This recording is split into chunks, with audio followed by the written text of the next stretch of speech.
Hola, buenas tardes, bienvenidos de nuevo a las jornadas de Historia y Patrimonio en esta tercera parte, digamos. Bueno, si me permiten, y agradeciéndole enormemente a los ponentes, tanto a los ponentes de ayer como a los ponentes de esta mañana, pues esta tarde va a ser más bullera, digamos, aunque todas son, porque los tres ponentes que van a estar aquí esta tarde son bulleros de pro. Empezamos con Damián, luego estará José Antonio Martínez y luego será Manolo Orgea. Se van a hacer tres ponencias sobre tres aniversarios. Como sabéis, este año se celebra el centenario de la muerte del teniente Flomesta y vamos a empezar con ella, y va a ser Damián Hirado el que va a empezar a hacerla. Damián, como sabéis, es un inspector de policía local, licenciado en Derecho, miembro fundador del que fuera Colectivo de Arqueología de Bullas, entre otras cosas que han elaborado la Carta Arqueológica de la localidad, así como el descubrimiento y puesta en valor de otros yacimientos arqueológicos más conocidos. Ha participado como miembro en diferentes equipos de excavación arqueológica en algunas campañas, tales como el Conjunto de Arte Rupestre del Milano, en Mura, del que también fue descubridor, de la Necrópolis Ibérica de Villaricos, del Yacimiento Romano del Cerro de la Ermita, en Caravaca del Templo Romano de la Encarnación, de Begastri, también en Cejín, de Villa Romana de los Cantos y el Túmulo de Reclín. Es autor de varios artículos relacionados con la historia local y de la Semana Santa, y también ha sido presidente de los Colorados y un bullero de pro, por supuesto. Un fuerte aplauso y muchísimas gracias por estar aquí con nosotros. Gracias, Carmen. Gracias a la Concejalía de Cultura por este tipo de actividades, porque sin duda, pues, bueno, yo creo que hay que fomentarlas y seguir que sigan produciéndose charlas de este tipo y que en definitiva den a conocer la historia local. Yo antes de nada quería empezar con un audio introductorio que me gustaría que escuchásemos Campamento de anual. Antes de entrar en detalle. El general Silvestre llega anual procedente de Melilla, acompañado por su segundo, el general Navarro. Ya conoce que Villar ha tomado con éxito el objetivo. El comandante le ha explicado por heliograma no solo que los trabajos de fortificación avanzan a buen ritmo, también le ha dicho que hay enemigos a la vista. Sin embargo, el tono de su mensaje, más que preocupación, destila una cierta arrogancia.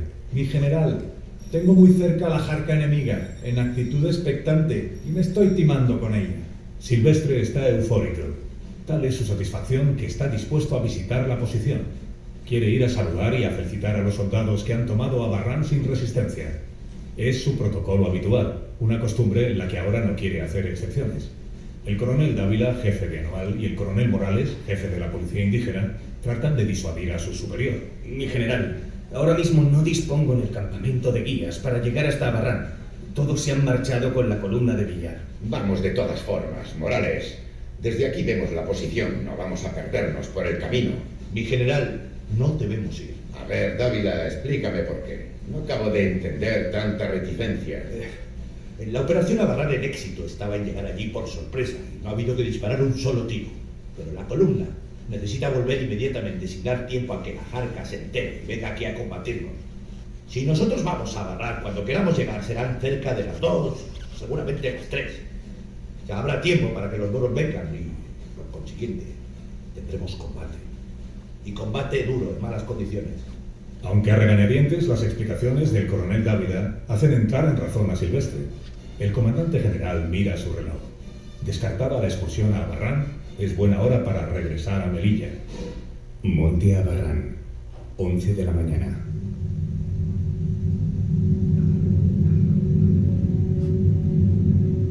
En la cima de Barran han finalizado ya los precarios trabajos de fortificación. Los muretes de sacos terreros apenas llegan a 1,30 m de altura, a todas luces insuficiente para proteger a los soldados más allá del pecho. Entre el parapeto y el alambre de espino distan 30 metros, un espacio que el combatiente rifeño, corriendo cuesta arriba, salva en apenas 10 segundos.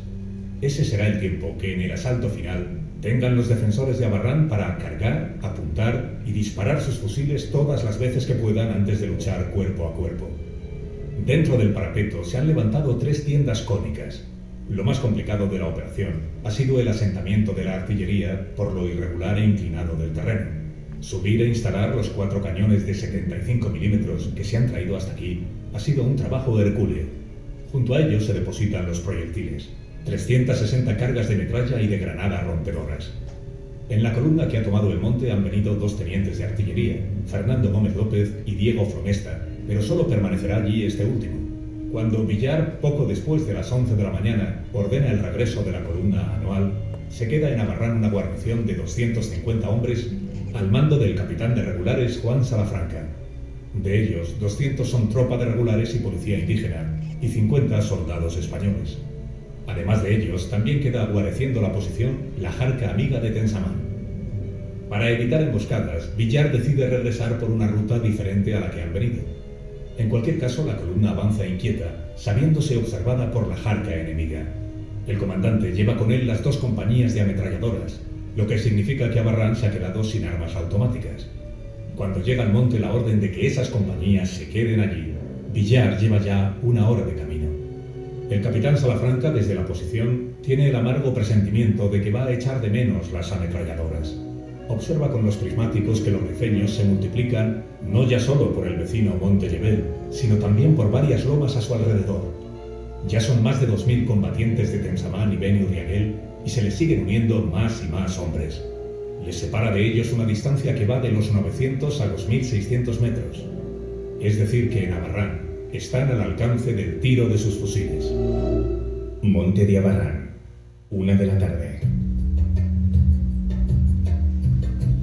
Temiéndose lo peor, en Abarrán hacen recuento de municiones.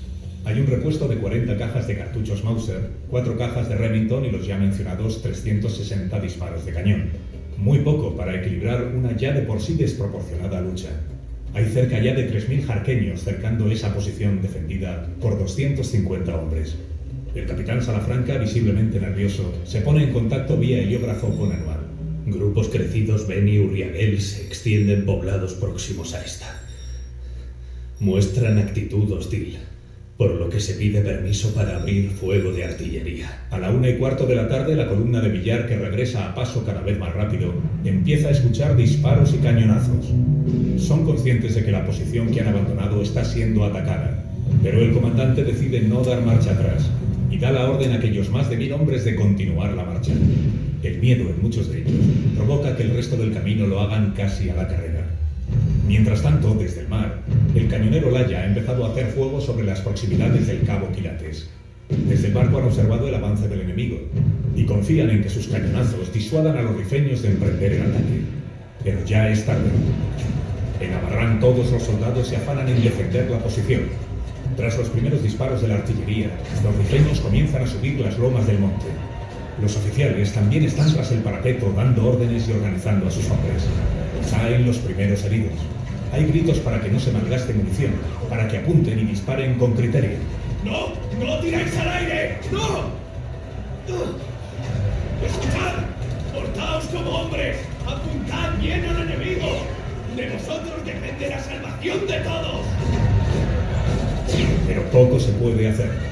La Jarca está ya casi encima y los defensores apenas pueden sacar medio cuerpo del parapeto sin recibir una descarga de balas y piedras. Los rifeños, cada vez más numerosos, suben como hormigas, dando espantosos gritos y pidiendo la ayuda de Dios. Están ya en la alambrada. Los cañones disparan con espoleta a acero, a quemarropa. En algunos puntos se cargan bayonetas y se combate ya cuerpo a cuerpo. Si la situación es ya de por sí límite, esta se torna imposible cuando la Kabila Amiga de Tensamán, aquella que fue armada con 10.000 cartuchos Remington, se vuelve contra los españoles y comienza a dispararles. Viendo que todo está perdido, han resuelto pasarse al enemigo e intentar salvarse. Junto a ellos también se sublevan muchos policías nativos. Solo las tropas de regulares indígenas permanecen leales, y eso a pesar de que llevan 2 meses sin cobrar su sueldo. Algunos de sus mandos, como el Cadijay, se pega un tiro con el último cartucho que le queda antes de caer en manos de los Beni Urriagueles. Hay ya muchos oficiales españoles heridos y muertos. Ha caído de un disparo en la cabeza el capitán de la policía, Ramón Huelva. También los tenientes de regulares Antonio Reyes y Vicente Camino. Algunos soldados se han despeñado por los cortados al intentar escapar de aquel infierno. El jefe de la posición, el capitán Juan Salafranca, ha recibido un tiro en un brazo y otro en el vientre. Le auxilia el sargento Fidel Vidal. Antes de morir, Salafranca da su última orden. ¡Inutilizad los cañones! ¡Rompedlos ¡Rompedlos! ¡Rompedlos y abandonad la posición! ¡Salid de aquí los que podáis! ¡Ah! El teniente de artillería Diego Floresta es el único oficial que queda vivo en Abarrán cuando, al cabo de 4 horas de combate, los rifeños entran en la fortificación. Una vez agotadas las municiones, Flomesta ha tenido tiempo de inutilizar 3 de los 4 cañones de la batería instalada en el monte. Campamento de Anual. 6 de la tarde. Ya ha cesado el ruido de disparos en la lejanía de Abarrán. Aunque desde Anual no alcanzan a verlo, en aquel monte, al caluroso sol del 1 de junio, se amontonan ahora mismo cientos de cadáveres. Bueno, he querido comenzar así, casi por el final, de manera que nos vayamos metiendo un poco en ambiente, ¿no? A través de esta pequeña intro. Esto es un corte de un podcast que hizo, de un programa de radio de Onda Cero. Habréis reconocido seguramente a uno de los intervinientes, que es Carlos Alsina. Uno de los pocos medios, tengo que decir, que se hizo eco de la conmemoración del centenario de estos sucesos ocurridos en el norte de África y que vinieron a conocerse como desastre de Anual. El desastre de Anual supuso en torno a unos 8.000 fallecidos españoles. Este es un dato reciente al que ha llegado un señor llamado Santiago Luis Domínguez Llosá. Es un melillense de la Asociación de Estudios Melillenses que, bueno, lleva toda una vida dedicada a contar muertos, a contar muertos, porque ahora hablaremos de eso. 100 años después, pues no se han contado debidamente.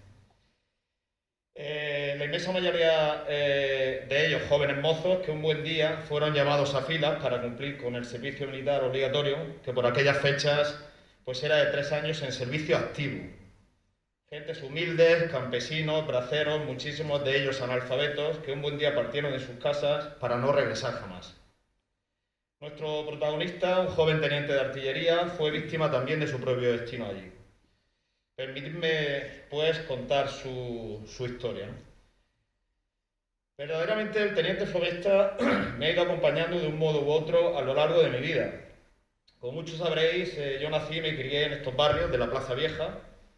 De hecho, era este el lugar de reunión donde los críos de entonces pues, quedábamos para jugar a esos juegos que hoy serían impensables, ya que necesitábamos espacios abiertos, al aire libre, casi sin circulación, y hoy pues, prácticamente es imposible. Pero bueno, es verdad que quedábamos allí, ¿no? Bien, pues en un rincón de esta Plaza Vieja había una placa en mármol epigrafiada como plaza del teniente Flomesta. De tal modo que ese nombre pues siempre estaba ahí presente, ¿no? Pero la cosa no acaba ahí. Cuando fui llamado a filas para hacer el servicio militar, acabé destinado también, procedente del campamento de Rabasa, en el acuartelamiento de artillería de la calle Cartagena de Murcia. Recuerdo que junto al cuerpo de guardia había una escalera que daba acceso a la primera planta del edificio por su parte frontal, y ahí, al comienzo de esta escalera, en un lugar muy destacado, había un busto en bronce del teniente Flomesta. De nuevo me daba de bruces con el personaje, ¿no? Con nuestro protagonista. En el año 2001 es publicada la obra Bullas en sus personajes, un libro de nuestro cronista oficial Juan Sánchez Pérez, que aborda profusamente la historia de Flomesta y fuente de la que lógicamente pues, he tenido que beber, ¿no? Para preparar esto. Entre otras fuentes y otros lugares, para la elaboración de este modesto estudio sobre la vida de Flomesta, que ha dado lugar a un artículo publicado inicialmente en junio. Yo quise que se hiciera a propósito de la conmemoración del centenario, de las fechas más o menos exactas. De hecho, se publicó por aquel entonces en el periódico El Noroeste. Y bueno, también remití el artículo a la revista, donde se hace la revista del Ejército. Es una revista que lleva el propio nombre, Ejército, a nivel nacional, de tirada nacional, con la sorpresa de que, bueno, recibo un correo diciendo que había pasado los filtros pertinentes y la iban a publicar, y de hecho en octubre de este año la publicaron, ¿no? Es en la revista, pues si alguno tiene interés, porque está en formato digital también, la número 966 del mes correspondiente al mes de octubre. Pues, y mi sorpresa no fue solo esa, sino que además Paco Puerta, el gerente de la cooperativa del Rosario, ya lo conocéis, bueno, es lo que llamaríamos hoy un friki de la genealogía.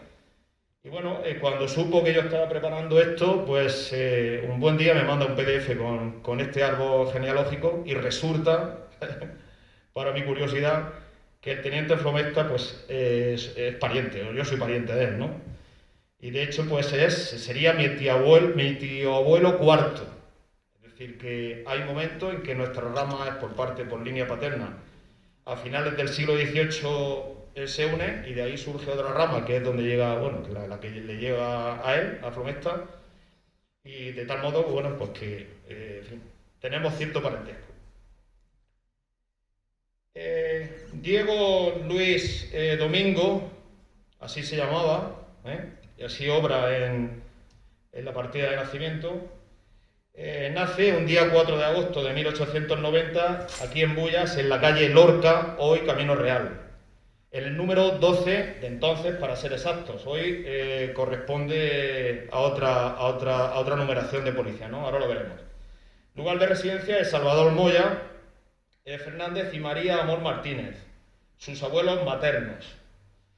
Muy probablemente, y estoy convencido de ello, la madre de Diego, la señora Josefa Moya Amor, pues quiso venir a casa de sus padres a dar a luz, ya que era mujer de un guardia civil, canasparreño de origen, destinado en el puesto de Navarrés, en Valencia, un puesto pequeño que hay allí. Y a buen seguro pues, quiso pasar el trance del parto asistida de las manos de su madre, ¿no? Esto, en fin, hoy casi también viene a ser normal, entonces mucho más, ¿no? Pues bueno, ese mismo día, de 1 de agosto, el niño Diego Luis Domingo es bautizado en la parroquia de Nuestra Señora Rosario. Esta es la partida de nacimiento, que podéis ver. Y bueno, poco sabemos de la infancia de Diego, aunque es de imaginar que tras su nacimiento pues marchara a la localidad valenciana donde el señor Diego Flomesta, padre, prestaba servicios como guardia civil. El lugar de nacimiento es esta, no sé si os sonará la fachada. Yo creo que ahora corresponde con el número 24 del Camino Real. En esta vivienda no tiene la apariencia esta, ¿eh? Este edificio, esta construcción que vemos ahora es posterior, ¿eh? Estamos hablando del nacimiento en 1890. Esta es una construcción posterior, pero el inmueble era este, ¿eh? Aquí es donde nació. Bueno, pues aquí vemos también una foto siendo niño, con un uniforme, parece que es un uniforme de infantería de finales del siglo XIX, un uniforme adaptado, en fin, y no sabemos, yo por lo menos no sé a propósito de por qué se hizo la foto así, pero vamos, el uniforme es un uniforme de infantería de la época. Bueno, a los 21 años, el día 1 de septiembre de 1911, según la Real Orden Circular del 17 de agosto de ese mismo año, ingresa como alumno en la Academia de Artillería de Segovia, siendo promovido a alférez alumno por Real Orden Circular de 23 de junio de 1916 al haber superado los 3 primeros cursos de formación. Obsérvese ya aquí una cosa curiosa, y es que precisa casi de 5 años para superar los 3 cursos iniciales antes de ser promovido para alférez. Es decir, hay que pensar que le tuvo que costar pasar la formación. Le tuvo que costar. Sin embargo, los 2 últimos años pues los cursa en su tiempo y en debida forma, ¿no? Finalmente sale con el empleo de teniente el 5 de septiembre de 1918. Recordad, entró en el 11 y sale en el 18, 7 años para unos estudios que eran de 5. En la 205 promoción. Bueno, pues es destinado primeramente al 2º batallón de la posición en Mérida, donde tan solo estuvo unas semanas, pues en noviembre de ese año, de 1918, fue destinado al 6º batallón de artillería pesada de guarnición en la ciudad de Murcia, en el cuartel de artillería del Paseo de Garay. No hay que confundir con el cuartel de artillería que todos conocemos, donde dice Yola Mili, en la calle Cartagena. Este es posterior, es un edificio que se construyó a partir de 1920, creo. Y bueno, pues sería el Paseo de Garay donde está ahora la oficina de reclutamiento. Es parte del edificio este que podemos ver aquí en la pantalla, ¿no?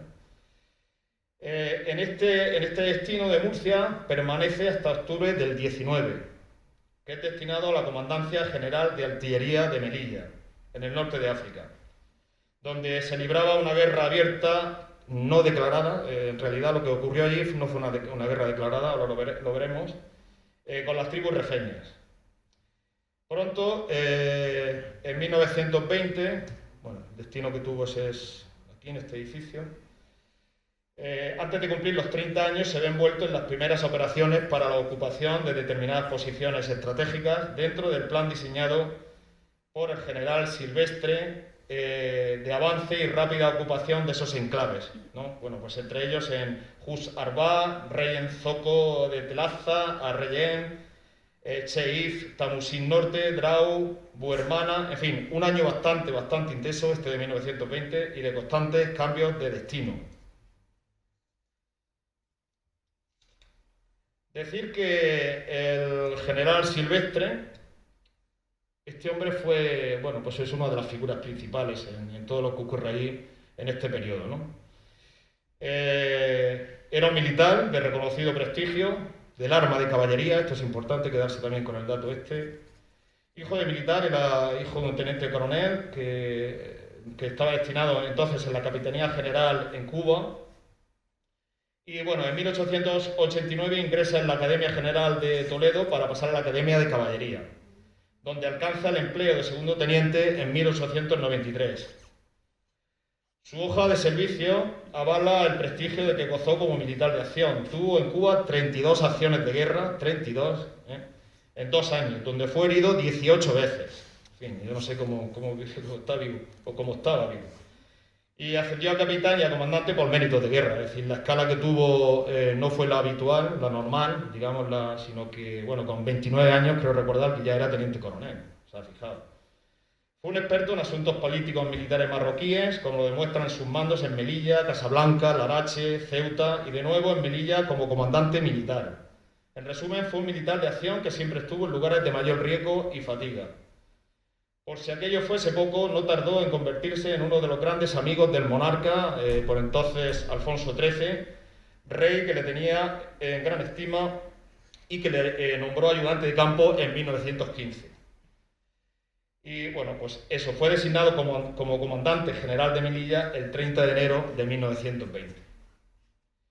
En diciembre de ese año, del 20, Flomesta es destinado al Regimiento Mixto de Artillería de Melilla, con acuartelamiento y base en el paseo de Alfonso XIII, actual, de allí, de la plaza melillense, y apenas un mes después, en enero del 21, parte para Anual, donde se incorpora como oficial de la primera batería de montaña. Este es el panorama, digamos, toda esta zona que está marcada, que vemos aquí, con subdivisiones, son las cabilas rifeñas, bueno, cabilas rifeñas y de la Llevala. Digamos que en la zona del protectorado español, que hay que recordar que no es una provincia, no es que si la intervención española nuestra allí no fue una intervención colonial, de tipo colonial, de tipo de conquista, no. Nuestra misión allí fue algo parecido a la misión que tuvieron nuestros soldados como cascos azules, por ejemplo, en Bosnia, Herzegovina, en 1991. Es decir, digamos que la labor era una labor de pacificación, teniendo en cuenta que por entonces el sultanato de Marruecos andaba un poco tal y necesitaron de política internacional y de estar ahí presente para consolidar pues el Estado, la democracia, entre comillas, del lugar y demás, ¿no? Es decir, que nuestra presencia allí no fue una presencia de conquista y ni mucho menos una presencia de tipo bélica, aunque luego desembocó un poco en eso, ¿no? Como iremos viendo. La zona del Rif, hay 2 zonas principales, la del Rif, que es la parte oriental, que sería, no sé si se ve, vale. Toda esta es la parte del Rif, la zona oriental, y en la parte izquierda, que es donde está Ceuta, Tetuán, Larache y demás, es la Llevala. Digamos que son, pues eso, 2 zonas diferenciadas desde las que luego se hace una pinza y ya lo veremos. Pero vamos, la acción donde se ve envuelto nuestro protagonista transcurre en la zona rifeña en torno a la posición de Anual. Anual es hoy una localidad marroquí, localizada, como digo, en el norte de África, al oeste de Melilla, y a unos 60 kilómetros más o menos en línea recta, ¿no? Y por carreteras, también entre comillas lo de carreteras, porque entonces eran caminos y malos, ahora lo veremos, habían unos 100 kilómetros aproximadamente. Se emplaza geográficamente, aquí lo podemos ver ahí en la diapositiva, en un valle donde se establece el campamento principal de las tropas españolas que operaban en la zona. Es precisamente aquí donde el ejército español escribiría uno de los capítulos más negros de su reciente historia y que más adelante referiré. Bueno, esto es de las pocas fotografías que hay de Anual. En Anual, en la posición, vamos a ver, hay que entender la posición militar de Anual como una posición logística. Es decir, no había una vocación dentro de los planes de Silvestre de llegar ocupando todos estos territorios hasta la bahía de Alhucemas. Era una cuestión logística, porque él era el primero que decía que Anual era una ratonera, De modo que no hubo una construcción de edificios ahí, no sé, de avituallamiento, de zona, digamos, sino que no. Ahí se limitó a haber tiendas de este tipo, cónicas, son muy características en esta época, y el campamento de las tropas españolas, que como digo era la posición principal y se concentraban principalmente ahí, pues tenía este aspecto, muchas tiendas de campaña, cónicas, y bueno, hay pocas fotografías, esto también desde Anual, fijaos, la disposición. Bien, pues estando ya allí, nuestro protagonista, la madrugada del miércoles, día 1 de junio de 1921, una noche oscura, casi sin luna, sobre la 1 de la madrugada, de la mañana, parte desde Buimellán. Buimellán es también, ¿lo veis? Es una posición avanzada de la posición principal de Anual, un poco al noroeste, más pequeña. Bueno, pues desde ahí parte una columna al mando del comandante Villar, compuesta por 1.461 hombres y 465 cabezas de ganado, en dirección a Barran. Bueno, entonces pues los mulos era lo habitual, para llevar pues todo el avituallamiento, piezas de artillería, etcétera, etcétera. Apenas habían coches, camiones. Entonces, pues bueno, eran caballerías, básicamente, aparte de las que utilizaban también como rancho, para comer. El objetivo era ocupar la colina por sorpresa. Bueno, la posición de Buimellán está ahí. Era ocupar la colina, como digo, por sorpresa, aprovechando la noche y establecer allí una guarnición, ¿no? La distancia en línea recta apenas sobrepasaba los 8 kilómetros, pero dado lo abrupto y escarpado del terreno, el trayecto casi se duplicó. Aún así, poco antes del amanecer, los primeros soldados tomaban la colina de Barran, comenzando las tareas de fortificación y aseguramiento de la posición. Este fue el comandante Villar el que encabezaba la columna, que luego no es el que se queda allí en Abarrán, ahora lo veremos, Hay una columna de casi 1.500 hombres, pero en Abarrán se quedan 250 solamente. En dichas tareas de ocupación y de aseguramiento de la posición, pues también se afanó nuestro protagonista, que tiene que desplegar las 4 piezas de artillería a su mando, unos Schneider, un modelo de 1908 de 70 milímetros, en el altozano de Abarrán, de unos escasos 65, más o menos, 65 por 12 metros, unos 780 metros cuadrados aproximadamente. Las labores de fortificación fueron un tanto caóticas, ya empezó la cosa mal. Los sacos que debían contener la tierra para colocarlos de parapeto, pues algunos de ellos se encontraban rotos, raídos, y apenas había piedras de mediano tamaño allí en el lugar para asegurar la posición, lo que motivó que la altura inicial que tenía que tener el parapeto pues no fuese la óptima para la defensa. Aproximadamente a las 10 horas de ese miércoles día 1 de junio, tras colocar en la cima las 13 tiendas de estas que hemos visto cónicas para la tropa, la posición de Barran quedó más o menos guarnecida. Sobre las 11, el comandante Villar, este hombre que tenemos en pantalla, emprende el repliegue hacia Anual, es decir, le dejan al personal allí, el avituallamiento, toda la logística y se marchan, con el grueso de la columna en dirección de nuevo a Anual.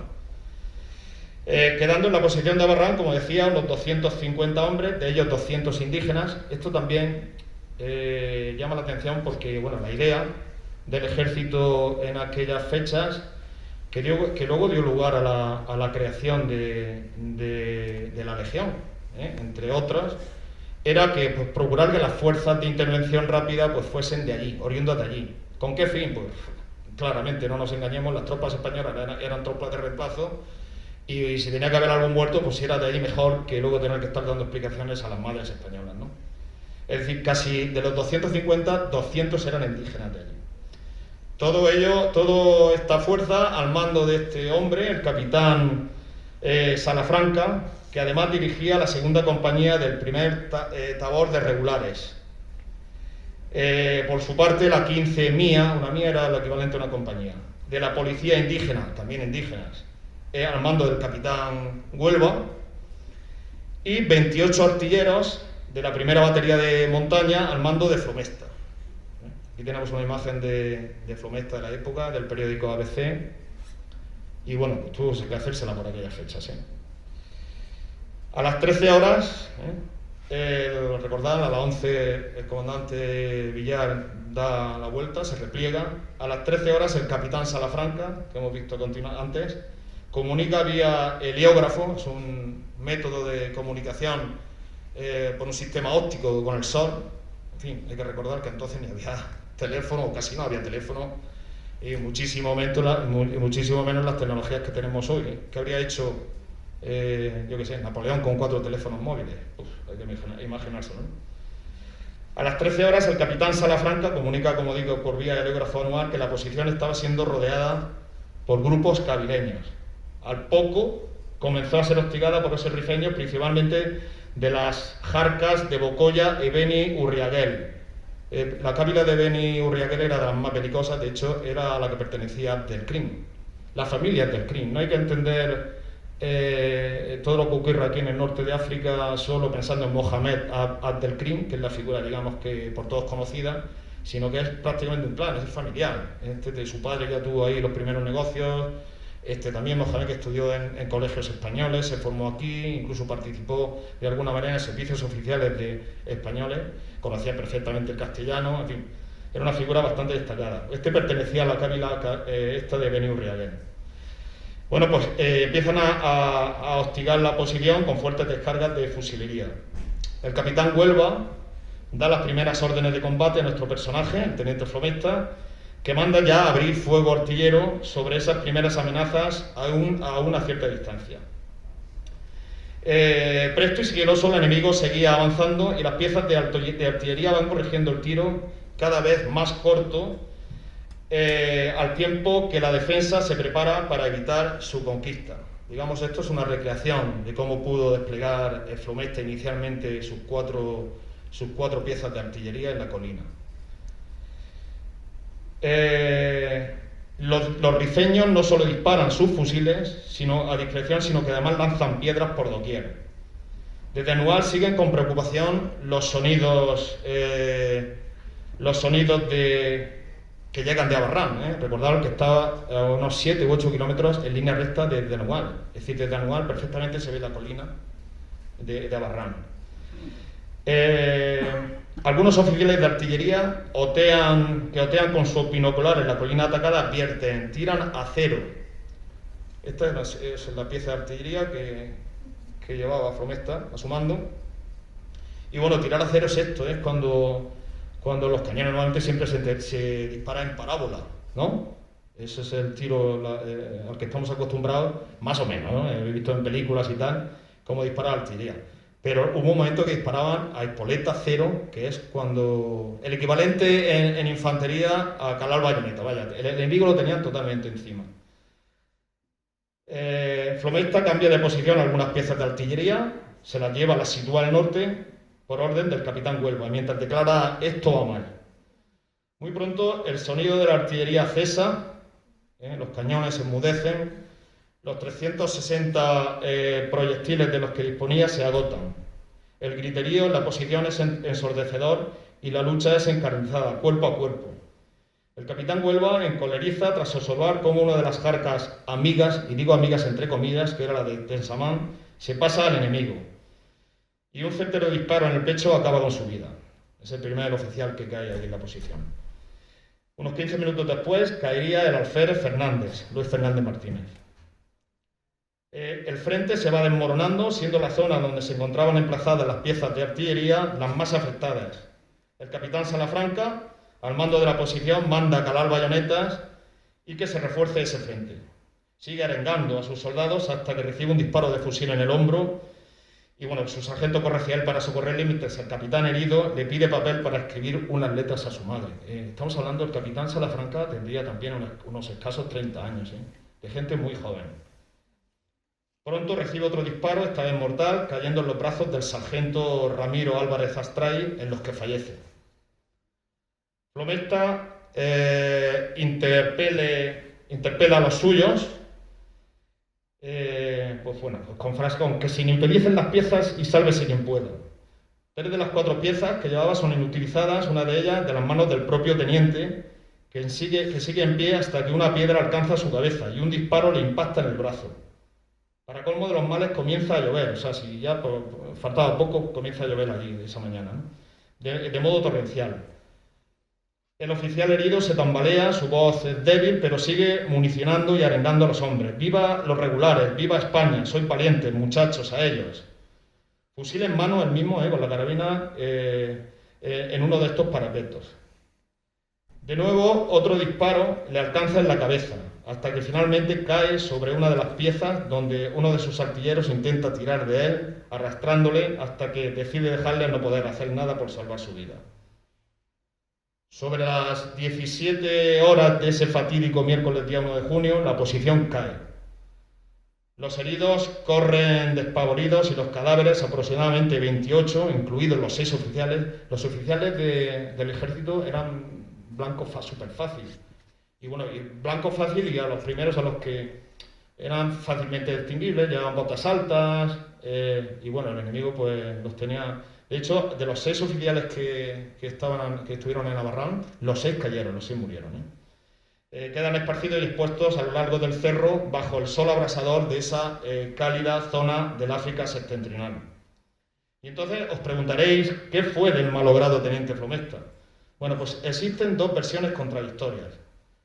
La primera y más extendida es la que fue capturado aún vivo y mantenido en cautiverio en una cabila cercana con el fin de utilizarle después para instruirles en el manejo de las piezas de artillería.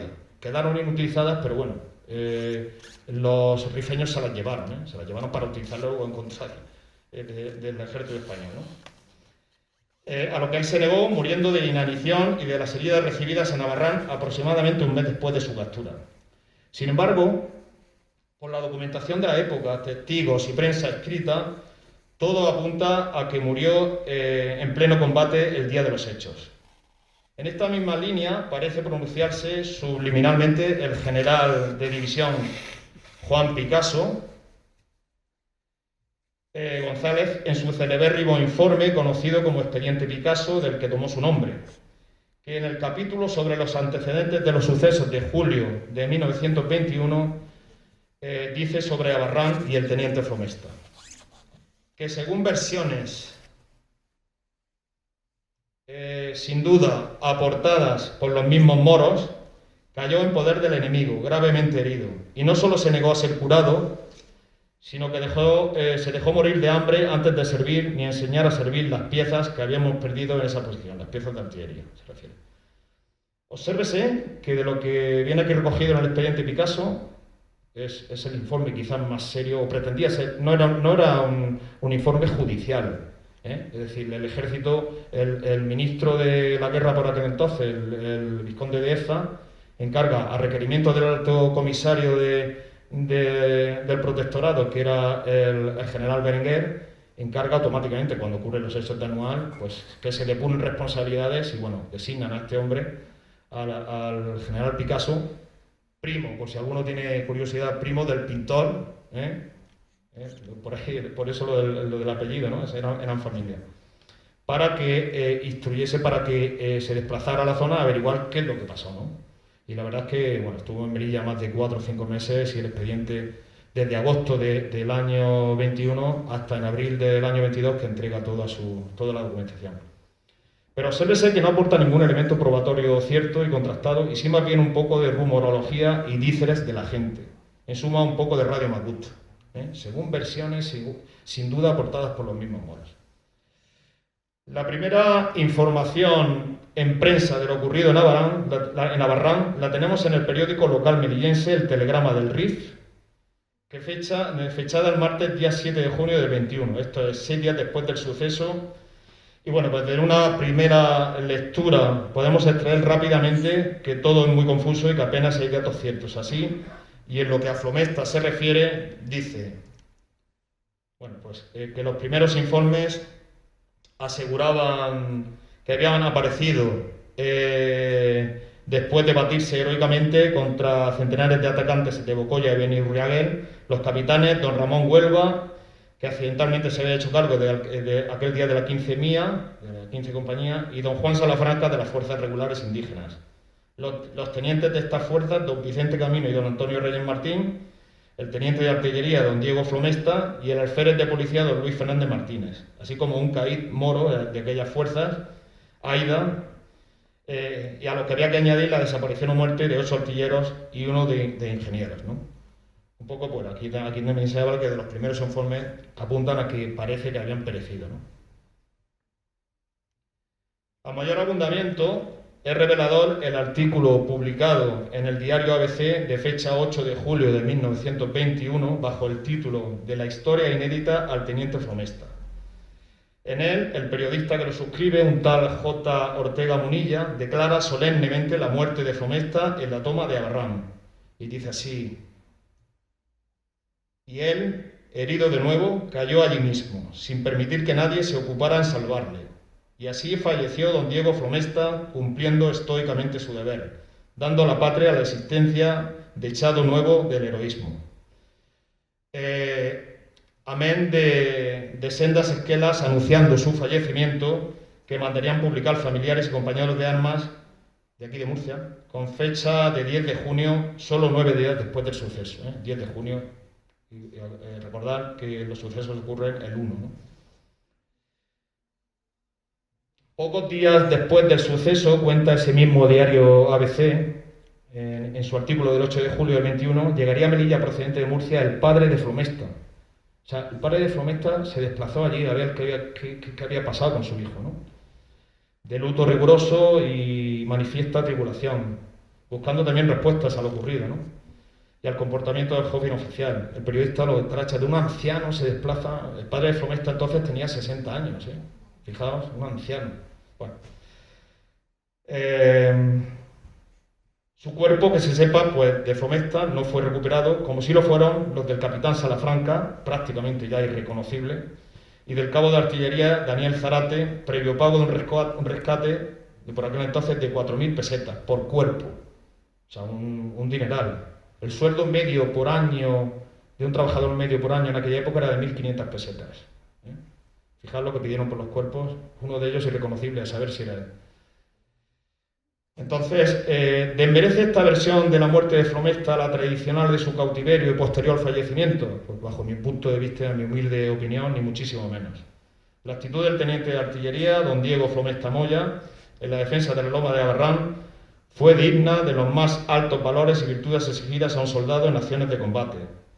De tal modo que por su heroísmo, esfuerzo, voluntad en el servicio y defensa de la patria, Su Majestad, el rey Alfonso XIII, en fecha 28 de junio del 1923, otorga al susodicho oficial y a título póstumo la más alta condecoración militar española, la Cruz Laureada de San Fernando, después de superar el expediente del juicio contradictorio instruido en la Comandancia General de Melilla con la pensión anual. La medalla fue pensionada de 1.500 pesetas, lógicamente, a título póstumo a la familia, ¿no?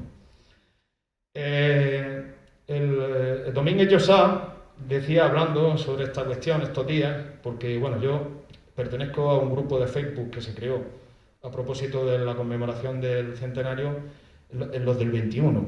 Bueno, ahí estamos 4 frikis de esta historia, donde nos contábamos batallitas y decía en una de sus ponencias que ha dado estos días por Melilla y eso, que era mucho más fácil que te santificaran que te concedieran la laureada de San Fernando.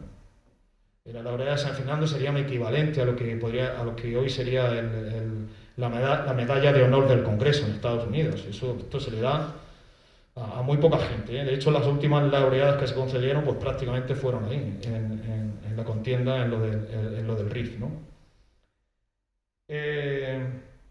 Bueno, este es el diario oficial donde se recoge la real orden por la que se le concede la laureada al teniente Floresta, ¿no? Y dice así, otro dato también a tener en cuenta, es decir, para conceder este tipo de condecoraciones se hacía lo que se conocía como juicio contradictorio, de manera que ya se partía, como su propio nombre indica, se partía es decir, el valor ya se suponía, pero era tan minucioso que cualquier cosa que tirase por tierra un poco en la versión que diera lugar a la concesión de la medalla, pues ya te habías quedado sin ella, ¿no? Decía así, después de agotadas las municiones de las piezas que mandaba, sosteniendo la defensa del frente, atacado con preferencia por el enemigo, que llegó a las alambradas, y a pesar de estar herido y sin consentir en ser curado, organizó la de los demás frentes por haber sido muertos o heridos de gravedad todos los demás oficiales que guarnecían dicha posición, armando a los artilleros que quedaban útiles, e imponiéndose a los indígenas que se resistían a cooperar. Inutilizó por sí una pieza y ordenó sin utilizar a las demás cuando el enemigo se disponía a asaltar la posición, permaneciendo en su puesto de inminente peligro que su honor militar le señalaba, haciendo personalmente fuego de fusil hasta que, invadida la repetida posición por el enemigo, fue de nuevo herido, muriendo gloriosamente. ¿Veis? El juicio contradictorio, las conclusiones a las que llega el juicio contradictorio para la concesión de la laureada en ningún momento hace mención al cautiverio ni a nada que tenga que ver con ese asunto, ¿no? El eco de su gesta tuvo un claro reflejo en aquellos años. Es verdad que, digamos, que ha permanecido la parte legendaria, pero bueno, en fin, hay muchas historias, ¿no?, que se basan también en cuestiones legendarias y que no por ello hay que desmitificarlas ni pensar que... Al fin y al cabo son dos versiones, que yo no pongo en duda ni una ni otra, pero simplemente por los datos de periódicos, de informaciones, incluso de declaraciones luego de personal que estuvo ahí en la misma posición, pues parece ser que comenta pues, lo que fallece allí, ¿no? En cualquier caso, el eco de su gesta tuvo un claro reflejo en aquellos años. Calles, plazas y paseos llevan su nombre en algunas ciudades españolas, en Barcelona, en Melilla, en Mérida, en Calasparra, en Murcia, en una de sus principales arterias, junto a la glorieta del Ayuntamiento. Por supuesto, en Bulla, el lugar de nacimiento, una de sus plazas, la más antigua y con mayor solera, que como conocemos en la Plaza Vieja, también epigrafía su nombre desde 1924. Y cómo no, pues son innumerables los cuarteles e instalaciones militares que recuerdan al teniente con placas conmemorativas, retratos, bustos y recuerdos de... esta es la medalla de la Cruz Laureada, era esta, Pues esta es una lápida epigráfica de las que hay repartidas a lo largo de la geografía nacional.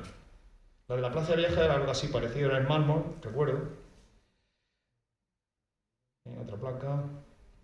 Busto así parecido es el que había en el cuartel de artillería. Y bueno, recuerdo uno en especial que se encontraba junto al cuerpo de guardia del cuartel de artillería donde hice yo el servicio militar, porque muchas veces recuerdo que cuando preguntábamos por el oficial que estaba de guardia se decía el teniente Floresta, ¿no?, que era el que estaba allí en el busto, ¿no? Y bueno, tras los hechos de Abarrán y en el transcurso de poco más de 2 meses, acordaros, 1 de junio, no menos luctuosos, en Sidi Idris, la posición de Sidi Idris la atacaron, es decir, digamos que la posición de Abarrán, la toma de Abarrán constituye el casus belli de todo el conflicto, el conflicto por lo menos el más sangriento de estos 2 meses fatídicos de julio y agosto, Pero vamos, lo que ocurre en Abarrán se puede enmarcar, y de hecho hay que enmarcarlo dentro de lo que se conoce como desastre anual, 1 de junio Barran, 2 de junio la posición de Sidi Idris, no esperaron, ¿eh? A otro día los rifeños estaban en la posición allí, el comandante Benítez, luego héroe también laureado de la posición de Igueriben, que recordaréis algunos, ¿no? La posición de Igueriben resiste pero no se rinde, ¿no? Bueno, pues que también caen allí, muchos, bastantes más que en Navarrán. Anual, la retirada precipitada de la posición principal de Barran, los militares salen de manera despavorida, Fernández Silvestre, el general al mando, fallece. Hay también versiones contradictorias de si se suicida pegándose un tiro o lo matan. Yo soy más de la opinión, en fin, por lo que he podido ver y estudiar estos días, de que recibe un disparo, ¿no? De que lo matan y no se suicida. Pero bueno, en cualquier caso, pues el general al mando pues también queda en el sitio, ¿no? Conformando todo ello, todo ese paquete de intervenciones, lo que vino a conocerse, pues eso, como el desastre anual, donde más de 8.000 soldados españoles perdieron la vida. Pero en fin, esto sería otra historia que, no menos interesante, pues digna de contar, ¿no? Por su parte, el rey Alfonso XIII, de acuerdo con el Consejo de Ministros y por resolución de 21 de marzo de 1928, concedió al teniente Flomesta, después de instruido el correspondiente juicio contradictorio, siempre en el ejército era así. Yo cuando estuve haciendo el servicio militar, estuve en el juzgado militar de escribiente. Recuerdo que allí, cuando me vieron escribir la máquina con los 10 dedos, ¡pum!, para acá. Porque allí, en fin, era con 2 dedos y el que sabía mucho, ¿no? Y eso, en el 28, el rey Alfonso XIII concede al teniente Flomesta, después de instruido el correspondiente expediente, el empleo de capitán de su escala y arma con antigüedad del 24 de julio de 1921. Nos ha quedado en la retina al teniente Flomesta, ¿no? Y es la imagen que tenemos, teniente Flomesta. En realidad, desde esa fecha, desde julio del 21, pues fue nombrado capitán, a título póstumo, pero vamos, sería el capitán Flomesta. Y bueno, he tratado de poner el rostro y dar vida al personaje a través del relato de todos estos hechos, que de una manera u otra pues son los conocidos, ¿no? Sin embargo, hubo otros tantos hijos de Bullas allí, algunos de ellos no regresaron tampoco, Y bueno, me he propuesto conocer al menos sus nombres, tarea ciertamente difícil, debido a que la información es escasa. 100 años después, este hombre, Josá, es que lo dice, es que no sabemos la gente con exactitud, la gente que murió allí. No se sabe, 100 años después. Es totalmente injusto. Sabemos que fue una página negra de nuestra historia y que a lo mejor quizás esos primeros años se intentó pues olvidar, borrar, pero 100 años después, yo creo que habría que tener un tributo a estas personas, sobre todo teniendo en cuenta que fueron gente que salieron de sus pueblos en sus días, llamados a filas, gente que seguramente no había salido en su vida de su pueblo, de su casa de campo donde vivían. Los metieron en un tren, los llevaron a Málaga y en Málaga los embarcaron y los llevaron a Melilla para no volver jamás. La información es escasa, incompleta y de complicado acceso, de verdad. Yo he estado mirando registros civiles, partidas de nacimiento y es que no hay prácticamente información. Sin embargo, a través de Santiago Domínguez Llosá, el otro día, hablando del tema, me decía que le habían hecho un encargo para una publicación con los muertos en el desastre anual de la provincia de Murcia. Es decir, en Murcia hubo unos 240 o 250 muertos de la provincia, es decir, una cantidad también bastante importante. Bueno, ya le dije que me adelantara, que por favor me adelantara algunos nombres si le había salido algo de Bullas. Yo ya tenía algo, se publicó en el perfil de patrimonio de aquí de Bullas en el Facebook, también los nombres de algunos de ellos. Y bueno, pues yo sirviendo como homenaje también, pues tenemos aquí a este tal Antonio Escámez Jiménez, perteneciente a la 4ª Compañía del 3er Batallón del Regimiento de Infantería San Fernando 11, nació en 1897 en la calle Botero, aquí de Bullas, muerto en combate. Juan Llorente Gea, 4ª Compañía, 2º Batallón del Regimiento de Infantería Ceriñola 42, nacido en 1898 en la calle Sobrecuevas, hoy calle Santiago, muerto en combate en la posición de Talilit, en Anual. Juan Ortega Sevilla, Comandancia de Artillería de Malilla, 6ª Batería, nacido en 1899 en la calle Pañeros, también muerto en combate. Arsenio García Puerta, soldado de primera, Regimiento de Infantería San Fernando 11, nacido en 1897 en la calle de los Hornos. desaparecido, en definitiva, muerto, ¿no? Santos Escames Fernández, 5ª Compañía, 2º Batallón del Regimiento de Infantería África 68, este es el que estuvo al sur, este regimiento. Prácticamente fueron 4 regimientos de infantería los más sufridos ahí en esta zona, que los estamos viendo. Y la gente de Bullas estuvo en esas unidades. Nacido en 1898 en el Callejón del Lobo, también muerto en combate en la posición de Zoco del Telaza. Hilario Valero Guillén, este aparece como que es de Bullas, sin embargo, 4ª Compañía, 2º Batallón, Regimiento de Infantería Ciriñola 42. Nace en 1898 en la pedanía ceginera del Escobar, pero al poco de nacer, su familia fijó su residencia en Bullas, en la calle Tres Marías. También muerto en combate en la posición de Talibí Anual. Bueno, aquí podemos ver algunos soldados de Bullas. Tenemos aquí al hijo de uno de ellos, a Joaquín. El de arriba se llama Mateo Martínez Fernández. Está aquí su hijo, Joaquín. El abuelo del Mateo de la Cobuco, para entendernos. El de arriba. Sirvió en artillería, seguramente a lo mejor estuvo en el regimiento de artillería mixta, posible. Siguiendo el sentido de las agujas de reloj, el de abajo a la derecha es su hermano, Joaquín. Exactamente, el de abajo es un tal Juan Pedro Gea, por la gorra que lleva, la vez que, aunque es en blanco y negro, pero es diferente, es posible que perteneciese a una unidad de cazadores, de caballería. El de al lado, el que está así con las 2 manos encima de los muslos, es Mateo Caballero, el abuelo del malogrado Mateo Caballero, maestro, su abuelo. Y el de arriba, Manuel Bernal, es decir, bulleros que también sirvieron y estuvieron allí. Todos estos vinieron, estos sí que regresaron. Bueno, pues honor y gloria para todos ellos, que sus nombres no sean olvidados. Honor y gloria, como no, a nuestro protagonista, este bullense ilustre, que dio hasta la última gota de su sangre en el cumplimiento del deber. Que su gesto y hechos de armas jamás sean olvidados. Y nada, si hay alguna pregunta que yo sepa o pueda responder, pues...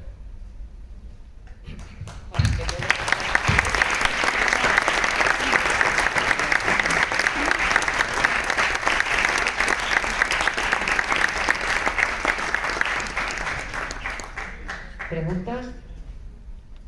¿Os ha quedado todo muy claro? ¿Ninguna curiosidad? Yo quiero hacer una pregunta. Vale, ya. Si es posible. A ver, el motivo por el cual... ¿Te puedes, por favor, levantar? Sí, Yo tengo que pedir que haces un poco más la voz. El motivo por el cual en el informe Picasso se hace referencia a la que luego sería la historia que todos conocemos del documento Flomesta, realmente, ¿por qué viene plasmada en un documento interno oficial del ejército cuando realmente no se tenía ningún tipo de conocimiento? Al revés, cuando el conocimiento que se tiene sobre el final del teniente tuvo más bien que ver con muerte en combate.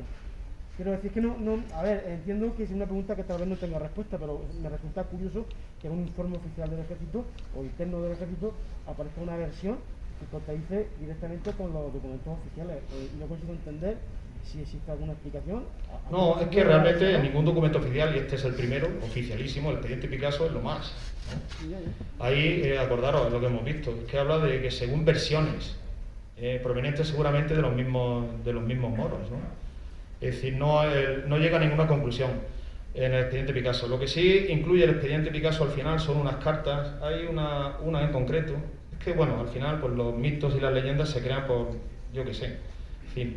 De las personas de los soldados que participaron en lo de Abarrán y que salieron indemnes pero despavoridos, parece que llegaron 2 artilleros a la posición de Sidi Idris. Es una posición que está en la costa, muy cerca del Peñón de Alucemas, y advirtieron, le comentaron al comandante al mando, el comandante Benítez, que es luego el protagonista de Guiriben, dijeron que el teniente lo habían cogido, ¿no? Que lo habían cogido los moros y tal y cual, pero también rumorología, Y luego hay una carta de un compañero de promoción de Flomesta que la manda el día 12 de julio de 1921 a unos familiares, pero es una carta que no es nada oficial, ¿eh? Y que el expediente Picasso recogen todo. Hicieron más de casi 200 declaraciones a participantes, a supervivientes, Bueno, pues la carta esta la incluyen, es de un oficial que se llamaba Ernesto Nogués y Barrera, que decía así: en fin, que hay África para rato si Dios no se remedia. El teniente de artillería que estaba en la posición, que se comieron, se refiere al teniente Diego Flomesta, ha muerto en el cautiverio hace pocos días. El pobre ha debido pasar ratos horribles. Fue el único oficial que cogieron vivo y, como era de artillería, intentaron curarle las 2 heridas que tenía y utilizarle después para instruirles en el manejo de las piezas. Él, que vio el horroroso provenir que se le presentaba, se negó a tomar alimentos y ha muerto de hambre. Un verdadero héroe al que nadie conoce y del que nadie hablará. Es una carta, como digo, totalmente personal, mandada a un familiar, que luego aparece la carta y la incluye en el expediente Picasso, pero vamos, nada oficial, como sí puede ser pues un diario, en fin, lo que hemos ido viendo, ¿no? El teniente Ernesto Nogués cae en Igueriben. La carta está del 12 de julio y la posición de Igueriben cae el 21 de julio. O sea que también muere allí, ¿no? Y vamos, todo apunta, ya digo, en fin, yo no sé quién soy yo, ¿no?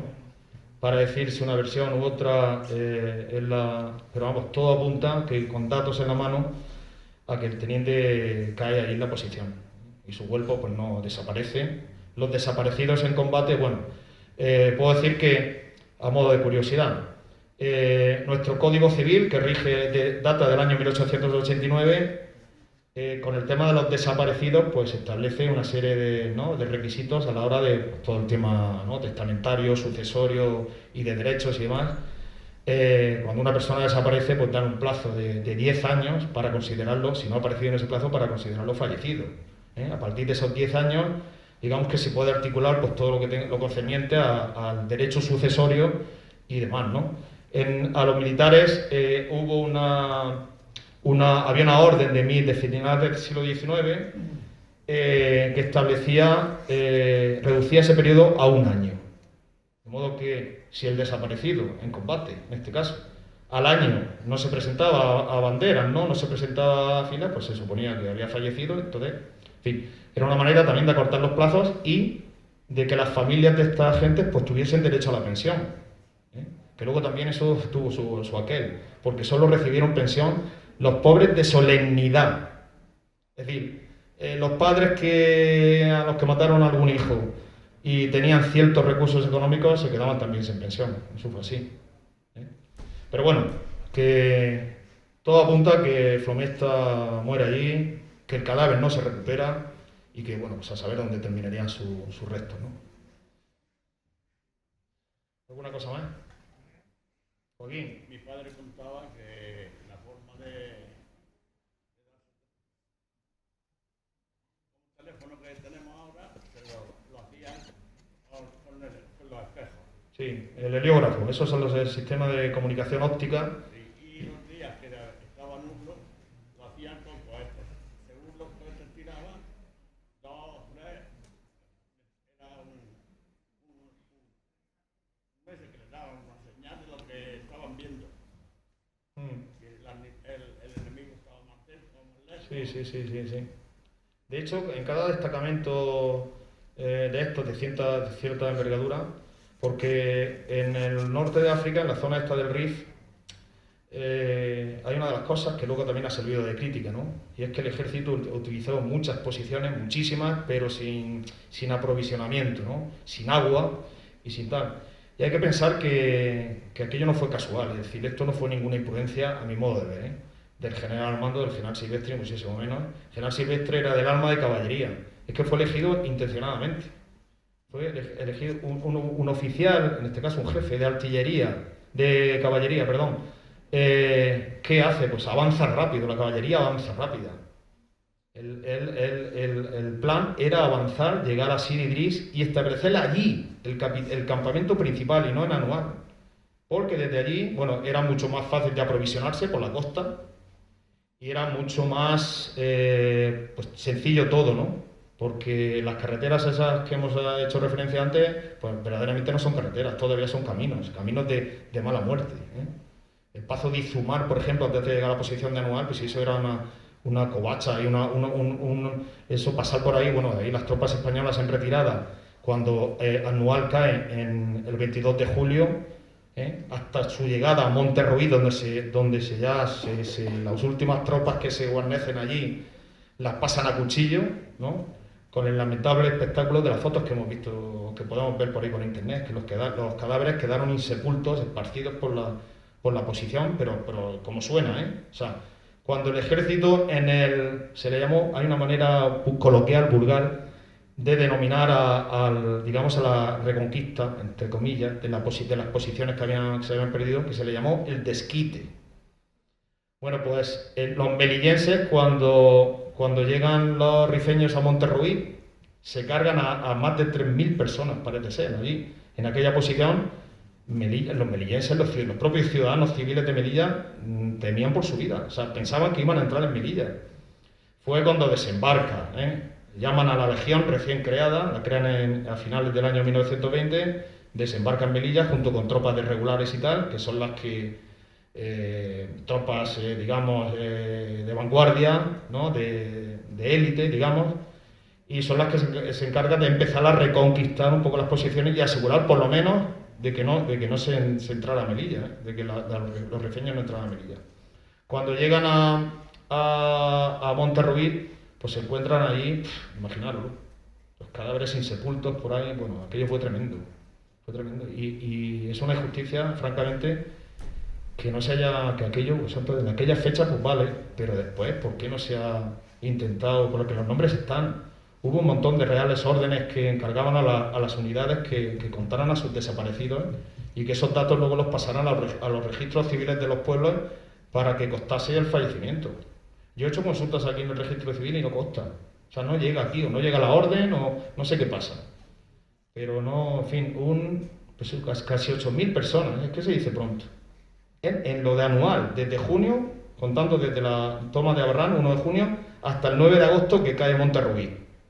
En esos 2 meses y medio, 8.000, casi 8.000 personas. O sea, una burrada. Eso fue una masacre, pero en toda regla. En el 2004,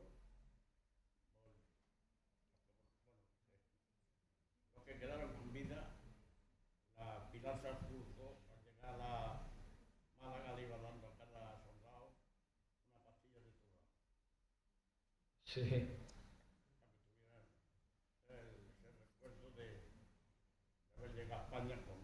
Sí, allí verdaderamente las pasaron canutas, y bueno, muchos de los soldados de reemplazo que llegaron a sus pueblos, pues, aquello lo mantendrían en silencio, seguramente vivieron con aquel recuerdo y tal, y poco más se supo, poco más se supo. 3 años sin volver. Sí. 3 años.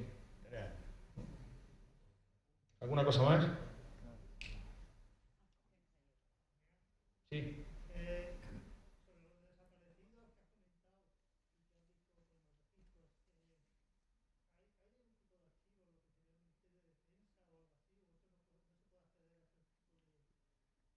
Yo sé que hay, pero se hizo de cualquier manera. De hecho, hay listados con nombres y apellidos, pero que no comienzan por el apellido, están con el nombre. O sea, fíjate qué difícil es encontrar, por ejemplo, Juan, pues fíjate si habrá Juanes, ¿no? Está muy mal organizado, lo cual no quiere decir que no se pueda eso investigar y llegar, que es lo que no se entiende, que 100 años después pues no se ha hecho. Y los archivos están, de hecho los que se ocupan en investigar estas cuestiones, entre ellos el Llosa de Melilla, el trabajo está ahí, están ahí y llevan un trabajo de chinos contrastando otro tipo de informaciones para llegar a conclusiones. Lo tengo por aquí, una publicación bastante interesante que me llegó también en un PDF con ella, que se llama Intrahistoria del desastre anual, orden de batalla de la Comandancia General de Melilla. El autor es Rafael Ángel Contreras Cervantes, que no lo sé cómo lo ha hecho, pero también, en fin, fruto de la investigación, se enumera por las unidades militares que operaron en la zona con nombre y apellido, donde si era fue desaparecido, muerto en combate, lo que sea, en la posición en la que estaba, y de ahí se cayó algunos pulleros, ¿eh? O sea, buscando ahí con nombres y apellidos, he podido localizar algunos, pero es que es un trabajo de chino. En fin, en cualquier caso, pues bueno, he podido ver los nombres ya de 6 personas de Bulla, que esta gente pues, nunca se supo. Y sería muy interesante saber dónde estuvieron, dónde tal, ¿no? En fin.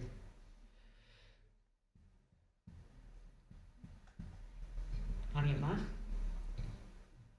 ¿Nada? ¿Ya ha quedado todo claro? Bueno, pues ya está.